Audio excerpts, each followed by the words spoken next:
Hello प्यारे बच्चों, आप लोगों का स्वागत है मेरे YouTube channel one and only facts में। तो आज क्लास 10th का इंग्लिश का जो है 30 का 30 ऑब्जेक्टिव हम कराने वाले हैं, जो कि आपके एग्ज़ाम के लिए बहुत ही इंपॉर्टेंट होगा। 28 फरवरी 2025 को जो एग्ज़ाम होने वाला है वही एग्ज़ाम में हो सकेगा यही छप जाए या फिर इसी तरीके का क्वेश्चन आए। आप देख सकते हैं, सबसे पहले आपको यहाँ एक पैराग्राफ दिया हुआ रहेगा, द पावर ऑफ हैबिट। तो आपको सबसे पहले ये पढ़ लेना है। पढ़ने के बाद आपको सीधा क्वेश्चन में चल जाना है, जो कि पहला क्वेश्चन है, what is the central idea of the passage. Question में लिखा हुआ है कि सेंट्रल आइडिया क्या है इस पैसेज का। तो इसका आंसर हो जाएगा ऑप्शन ए इसका रियल आंसर हो जाएगा। Habit shapes our behaviours and can be both positive and negative, यही हो जाएगा।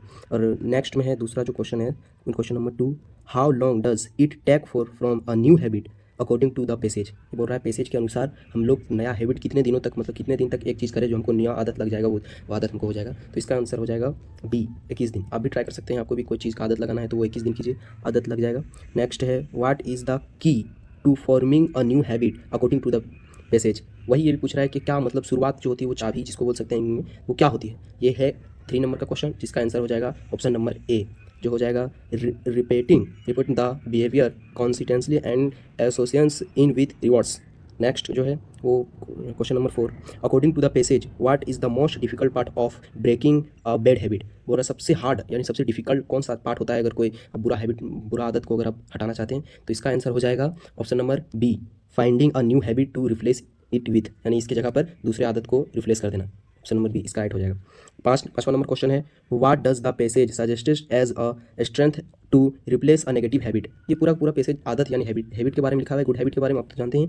और 5 नंबर का जो आंसर हो जाएगा वो हो जाएगा option C, replacing a negative habit, यानी मतलब नेगेटिव हैबिट की जगह पर आपको विथ अ पॉजिटिव हैबिट, यानी मतलब पॉजिटिव आपका जो अच्छा आदत है उस जगह पर आपको रख देना है। और 6ठा नंबर क्वेश्चन है सिनोनिम्स, जो कि मतलब बहुत इंपॉर्टेंट है। एक सिनोनिम से और एक अंडरस्टैंडिंग हैबिट, वही क्वेश्चन 2 आएगा। तो 6 का क्या है question, what is a synonyms for the word persistence as use in the passage. इसका आपको पूछा है, सिनोनिम पूछा है, जो कि ये तो पूछेगा ही नहीं एग्जाम में, इतना इंपॉर्टेंट नहीं है, लेकिन अब जब क्वेश्चन बना रहे हैं वीडियो तो आपको बता दें, इसका आंसर बी हो जाएगा। Next, why is it importance to understand the power of habit according to the passage. वही पूछा है क्या, जो क्या इंपॉर्टेंस है, आदत का जो पावर है वो कैसे समझ सकते हैं, वही पूछा है 7वां नंबर, जिसका आंसर बी हो जाएगा। एट्थ क्वेश्चन है, what is the effect of developing good habit based on the passage. Okay, तो इसका 8वां का आंसर हो जाएगा A, it can lead to a better life. ये हमारी लाइफ का एक बहुत ही अच्छा दिन बना सकता है या फिर ज़िंदगी बना सकता है। अब जो आ रहा है ये आपका ग्रामर से आ रहा है, मे बी, हाँ, आपको इसको टिक करके बताना है ग्रामर से। तो 9th नंबर, जिसका है कि द इनडायरेक्ट स्पीच, डायरेक्ट और इनडायरेक्ट स्पीच से है, आपको इसका आंसर बताना है। The indirect speech of Radha said to me I will have you today. इसका आपको इनडायरेक्ट स्पीच कर बताना है, जो कि ऑप्शन नंबर बी हो जाएगा, जिसका आंसर है राधा टोल्ड मी। देख सकते हैं जहाँ पर रहेगा सेड टू, वहाँ टोल्ड लगा सकते हैं, told me that that she could help me that day. Okay, तो क्वेश्चन नंबर अब 10 में चलिए। क्वेश्चन नंबर 10 क्या कह रहा है, the indirect speech of Rita said I was playing. 10th का यही है, अब देख सकते हैं ये क्वेश्चन, और इसका आंसर जो हो जाएगा ये ऑप्शन ए हो जाएगा, Rita told that she had been playing. Next, फिर से आपका ग्रामर सही है, जो कि खाली जगह को आपको कंप्लीट करना है। क्या होगा इसका answer, I dash living her since 2004। तो इसका हो जाएगा I have been, option number B इसका आंसर हो जाएगा। नेक्स्ट, 12 का क्वेश्चन है, डैश द बेस्ट विन। तो अब जब यहाँ मतलब किसी को विश दे रहे हैं तो वहाँ में हो जाएगा, किसी को विश देने से आप या फिर किसी की इच्छा करने से यहाँ में हो जाएगा, या परमिशन लेने से भी में होता है।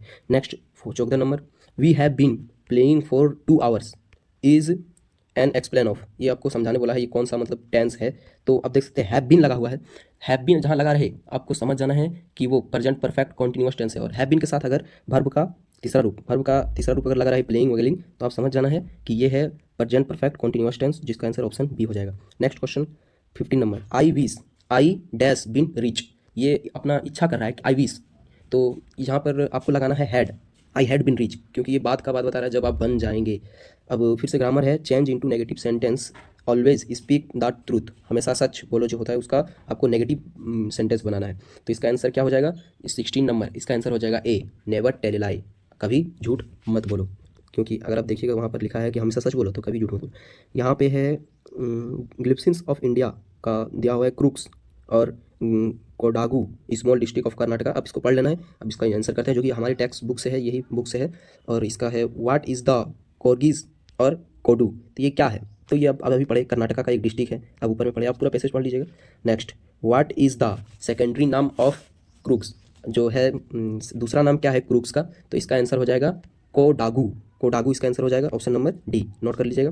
Next, why is crooks famous for? वो फेमस किस लिए है? कॉफ़ी रेन फॉरेस्ट के लिए, कॉफ़ी रेन फॉरेस्ट और स्पेलिसी के लिए, या फिर कॉफ़ी के लिए, या नन ऑफ दिस? तो इसका सिंपल सा आंसर हो जाएगा बी, कॉफ़ी रेन फॉरेस्ट और specially.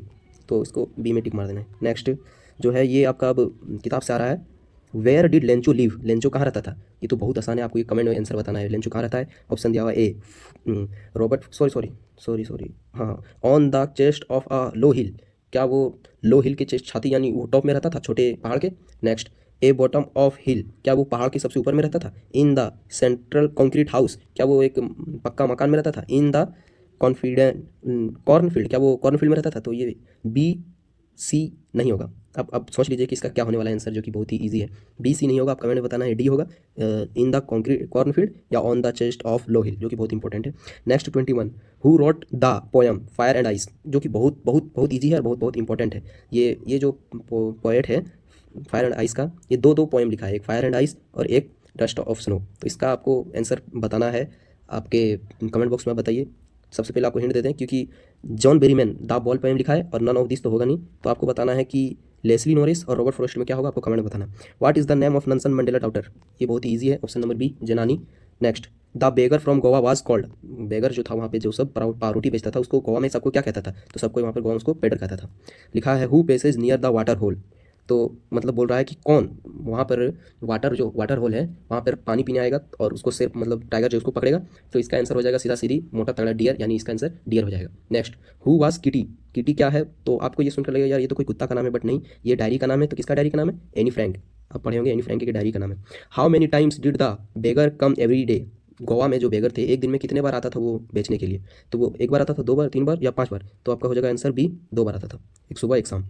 What did the doctor in the story और टर्म ऑफ सर्जरी एडवाइस? जो डॉक्टर रहता है टर्म ऑफ सर्जरी में, वो डॉक्टर क्या देता है एडवाइस मिस्टर पोम्फ्रे को? तो इसका आंसर हो जाएगा cut his food, give me more exercise, keep him on a very strict diet, all of this. तो ये सब एडवाइस देता है ताकि वो मोटा ना हो जाए। नेक्स्ट, ऑल ऑफ दिस हो जाएगा उसका। और 28, how much was the necklace actually what? आप पढ़े होंगे मटिल्डा का, जो कि अपना फ्रेंड मेमी फॉरेस्टियर से लेता है नेकलेस और फिर बाद में उसको गुम कर देता है। तो उसका रियल प्राइस कितना था? तो इसका हो जाएगा 500 फ्रेंच, ऑप्शन सी हो जाएगा, ऑप्शन सी 500 फ्रेंच। लेकिन वो अपना ज़िंदगी बर्बाद कर देता है इसके लिए।